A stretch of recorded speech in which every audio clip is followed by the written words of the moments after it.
Power rankings for the URC round number 3. I've chucked the results in and spit the teams out. How are the teams ranking after 3 rounds? Interesting ones. You guys can let me know what you reckon. As always, take it with a bit of grain of salt. Always a bit of fun. I like power rankings. 16th, and there's still no change for Zebre. No wins, no draws. It's all losses. Unfortunately, Zebre are miles behind everybody else in the power rankings at this point. They're certainly not dead and buried in terms of that being their spot permanently. But they need to win. They need to win. They need to win a game. So far, no such luck in that regard. Next, the Stormers. The Stormers are down 1. Despite drawing, the Stormers are still down 1. Some of the teams who were in the bottom row last week actually managed to pick up wins, which doesn't help the Stormers' cause. They are still winless. One of only 2 winless teams, which kind of speaks to why they are 15th and 16th. But you take the draw. That's kind of what separates them from being close to Zebre. They've still got a pretty comfortable distance from Zebre and the old power rankings. Next, and I will say the power rankings are still a bit, we've only got 3 weeks data in, so they're jumping around a little bit too much for my liking. But we've dropped Cardiff a whopping 5 spots because they've now got a negative record.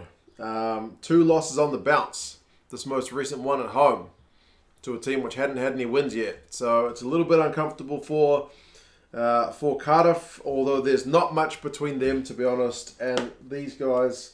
The Lions. Now, both these teams have dropped games on the bounce, right? Both of these teams had wins in round 1. But as we shift the weighting towards the more recent rounds, you've kind of got to take away from the fact that those wins, they were a while ago.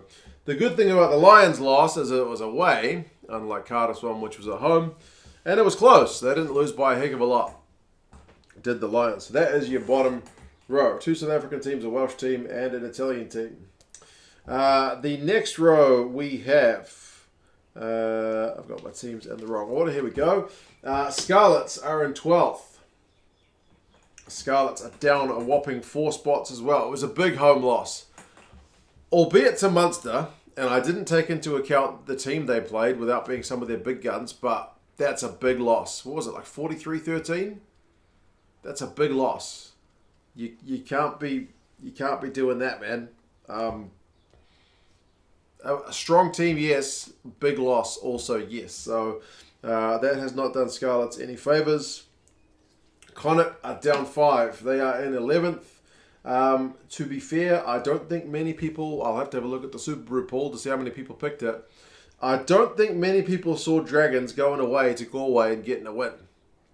But they sure did. So that's a bit of a brutal one for Connacht, down 5 spots. Like I mentioned, it's a little bit more drastic than I would have liked, but we don't have a heck of a lot of data to compare it to. So, rare loss for Connacht. Rare win for the Dragons in Galway. And the Bulls, up from the bottom row at last. They've had 2 really tough assignments to start the season, but they do pick up an away win. A much-needed win, you'd have to say. But it's a win no less. They get their season underway. They're up 5 spots, 29-19 over Cardiff. So that's a really solid way. They were down in the first half, so for them to come back speaks pretty well for them. So well done to the Bulls. Rounding up this row are the Dragons. Huge credit to them, man. Massive credit to the Dragons. Up 4 spots. Fantastic is the word I've used in my notes in front of me. They needed a win. And they got a fantastic away win over Connacht to back up to that really narrow loss to Leinster. So, yeah, there you go. Those are the bottom 2 rows. Next, we've got the Sharks in 8th. They are the highest of the South African teams at this point. They also managed to get a win, an away win over the Ospreys. So, it's been a tough road for these away teams thus far. Remember, the Sharks got a lot of guys to come back as well, which may even bode better for them. But they're up 4 spots. Edinburgh, believe it or not, are actually up 3 spots, despite only drawing with the Stormers. And it's mostly because teams around them from last week, like the Scarlets, like Cardiff, ended up losing. So it's more that teams dropped below them than Edinburgh did anything spectacular, but they didn't lose. A draw is a draw. At home, you want to be winning. So I've kind of punished them a little in the rankings, but not a heck of a lot. But they still managed to end up, despite that fact. So there you go. Edinburgh is in 7th. The Ospreys are in 6th. The Ospreys are down 2 spots from last week. That was their first loss. Disappointing loss. Home loss. What else can you say, man? They had looked pretty solid up until this point, but kind of came unlocked with that boot of Porter Chamberlain. So 6th it is for the Ospreys, and staying kind of, I think it's steady. Benetton, or are they down 1? I've written same, but I feel like they're down 1. Benetton are in 5th. Away loss. Haven't punished them of a heck of a lot. I know it was still a pretty comfortable loss. What was the score? 28-8? Which is like, that's a not, is it a hiding? Is 20 points a hiding? It's a fair scoreline, but Ulster are unbeaten. They're supposed to be one of the better teams. It was away from home, so I've not slammed Benetton for that one. Glasgow are up 3. They are into the top row with a narrow win over the Lions. It was narrow, but that's 2 wins on the bounce, and kind of that same deal with the weighting towards the more recent results.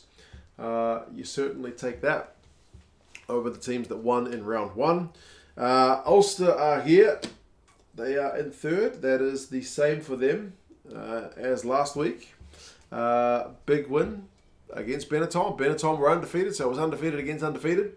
And Ulster came out on top pretty comfortably. So if it had been a bigger team, I might have been able to move them up more. But I've already decided to disregard what the bookie said about Benetton being a kind of walkover. 2nd, I've got Leinster, so I've actually got them down, despite the fact that they got a big win. They got a big win over Zebre. It was Zebre, and it was at home. And these guys managed to get an even bigger win against what's supposed to be a better team away from home. Not even taking into account that they didn't send all their biggest of guns either. I don't look into that in the power rankings, just the results rather than the lineup. So 3 on the bounce, big away win. Those top 3 teams are all 3-0. So thus far, looking pretty tidy. But there you go. Those are the power rankings. Like I said, they do jump around a little bit more than I was kind of hoping thus far. So we'll see how things go throughout the season, whether I do any adjustments to the way I'm calculating. But there you go. That's how it is for now. I'll have to compare this to the actual log. I haven't done so yet. But I'm pretty sure Munster's number 1. So that's probably matching. And Zebra's probably at the bottom. Definitely at the bottom. So that's matching too, but I'm not sure about the other teams. So anyway, you guys let me know your thoughts. How well do you think these match up to reality? Or do you think it's kind of off the mark? And yeah, I'll talk to you guys again soon. See you later.